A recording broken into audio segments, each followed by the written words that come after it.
Hardly anything is more inconvenient than bounced customer payments. The purpose of this tutorial is to show you how to handle these payments to correctly notate and track outstanding balances.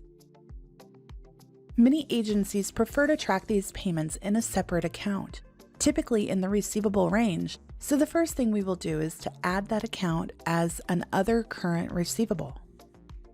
This can serve as a reminder when reviewing your financial statements that these items are still outstanding. Next, we must correct our bank account by entering a payment entry. We will add it as of the date the NSF posted at our bank, with the payee as NSF, making sure the payment amount is entered in the payment field.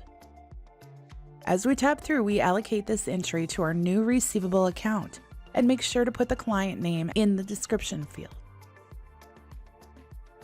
Our bank is likely to have charged us a fee for this NSF. I enter the fee in the same manner by adding it manually to the bank as an NSF fee and allocate it to my bank charge expense account, unless I plan to pass the expense on to the client, in which case I will allocate it to the same receivable account. The next step is optional, as I may have already recovered these funds. If you have not yet recovered payment, it's likely you wish to notate their client AR as a reminder that they owe you.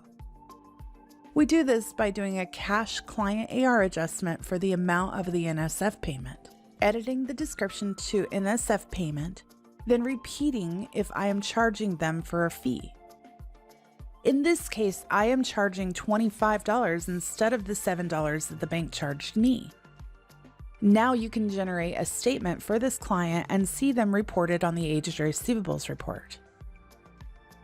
Last, when the client pays, I will first reverse my client AR notation by doing a negative cash client AR adjustment for the amount of the payment, which should leave a zero balance.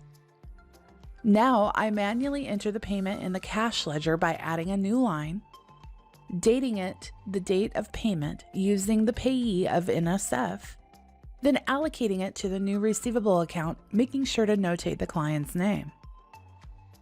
In my case, I will allocate the extra $18 to an other income account since I charged more than I paid in bank fees.